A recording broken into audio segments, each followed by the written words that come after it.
Namaste everyone.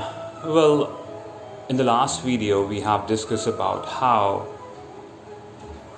mythologies mentioned in different civilizations around the globe have similarities, and rightly so, because the source is Sanskrit literature. Yes, I'm referring it to the Vedas. So, in other words, we can say the more we tune into the Sanskrit literature, the intensity of the mythology will keep on increasing.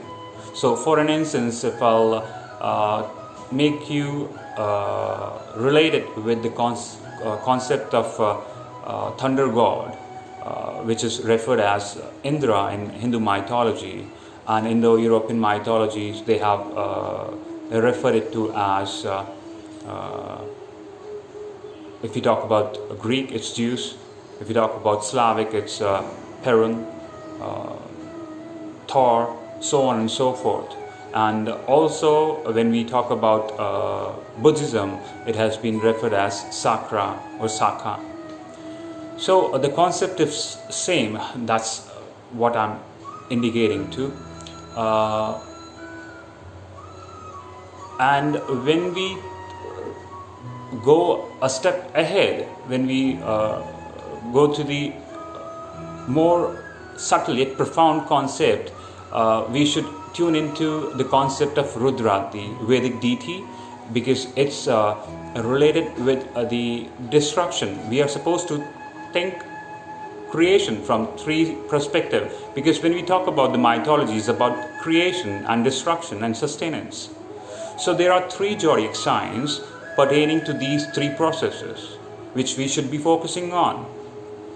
So Rudra deity that somewhere falls on the zodiac belt where Gemini sign is. So Gemini and the opposite of it, 180 degree, that is Sagittarius. So it's the galactic center, right? So we can relate the concept of astrology and architecture, Vastu Purusha Mandala, and the concept of cosmic man. So that from where the concept, these are two different concepts, right? We can relate it to Feng Shui, the concept of architecture. Feng Shui is known as in the Chinese. I'm referring it to the three civilizations mainly. European, Vedic, Hindu, and the Indus Valley and the Greek mythology, because these are the oldest civilizations. And of course, the Western and everything is interrelated, because when we talk about the archaeological findings, so we can relate everything. So coming back to the concept, when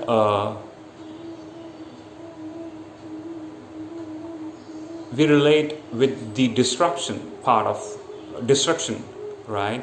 It is Rudra we should relate it to, or the Gemini sign, as per the astrology concept. And even when we look at the Vastu Purusha Mandala, or the architecture concept, which is very subtle and profound. So we won't be discussing it over here. We will just focus on the astrology part.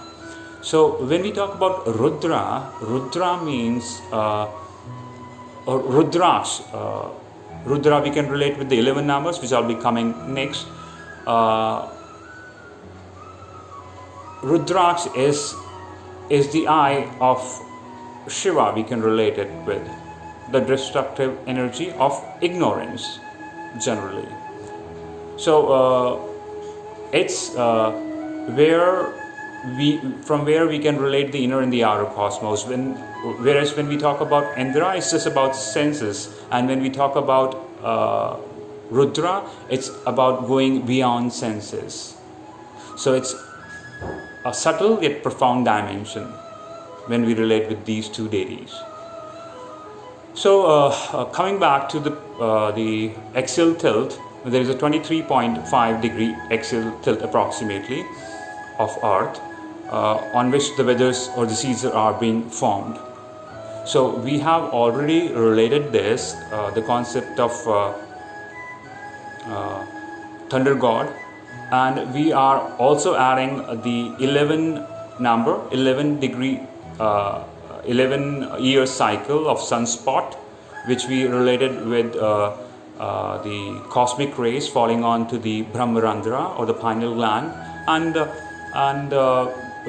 which we eventually related with the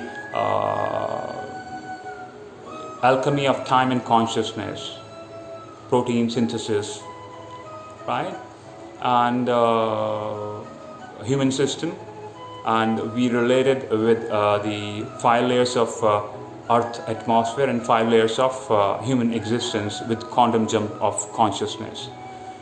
So when we add this concept of Rudra, it even becomes more profound, because we are moving beyond senses here. So because let me put it in this way, Rudra has been termed as the mind, is the mind, right? And we relate this word as a cosmic mind, and this the individual mind. So we are relating both. That's the union which we have discussed, right? Union of Jivatma with the Paramatma. So this is the concept of mysticism which we should relate. So I'll take your awareness again back to the Betelgeuse. If you understand the mythology, the constellation Rudra, which is in the Gemini sign, so it's a single star which is bigger than the sun. So when we understand the mythology, we can relate it with the Rudram Suktam, which why we should listen to it. It's about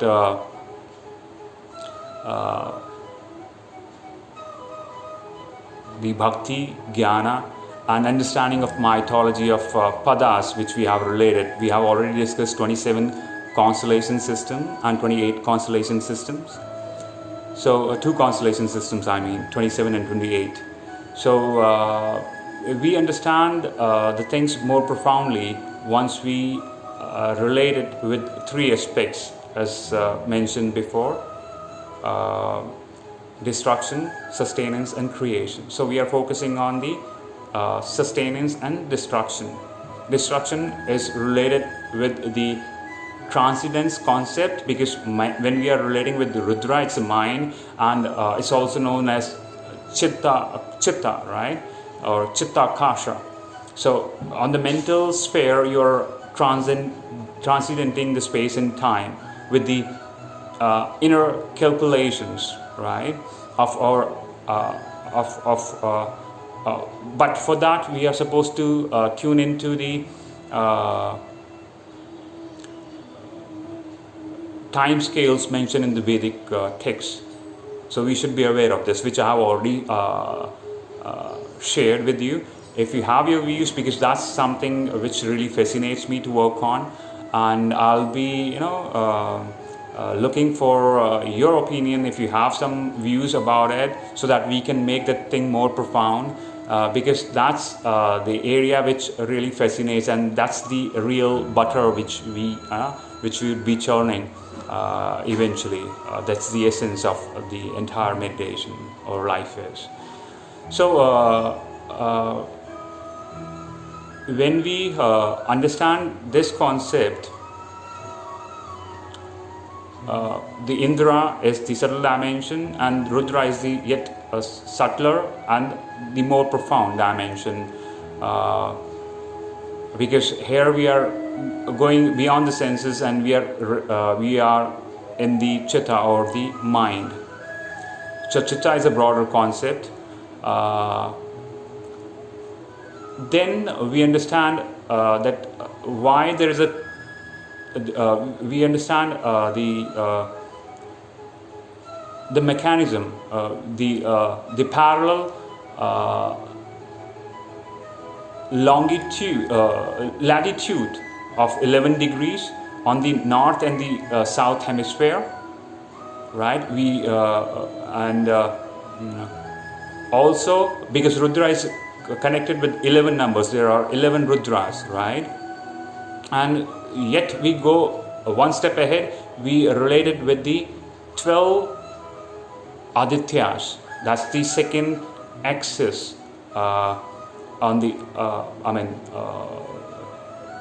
latitude axis, which is mentioned in the Shastras, is given over there. So 12 we can relate it with the Adityas. There are 12 Adityas. So there are 33 Vedic deities, and the 8 are the Vasus, right? That is the second axis, right? So this is the centrifugal force. Is the this constellation is the outgoing constellation. So because here we can relate the inner and the outer cosmos, so that's what it indicates. It's facing upward, right? That's what it indicates. Because it's about destructing the ignorance, right? It's more of light, because we are also relating it with the sunspot cycle, right? So with which the galactic rays become more profound. So which we can relate with the global coherence concept, as we have discussed before. So now when we look at the mythology, we should understand there are 33 Vedic deities which are mentioned, and above all we should understand the difference between the mythology and theology. So once we talk about theology, we should have understanding about the yantras, mantras, and the rituals as we go back towards the Vedic or post-Vedic. When the post-Vedic era started, we understand the concept of the planets and how we can relate it within the human system and the universe. So it's the science of Jyotish, Vedanga Jyotish, which we have mentioned, because it has been referred to Veda Chakshu, right? So I mean to say, these 33 gods, 12 Adityas, when we relate, it's related with the heart chakra. Let me put it in this way, because let's not go into that science. It's a paravidya. It cannot be expressed that profoundly. It is supposed to be. It is intuitive thing. It is supposed to be felt. So when we talk about the heart chakra, we can relate it with the zodiac belt. There are 12 signs, zodiac signs, and there are 12 petals. And within the 12 petals, we have 8 petals.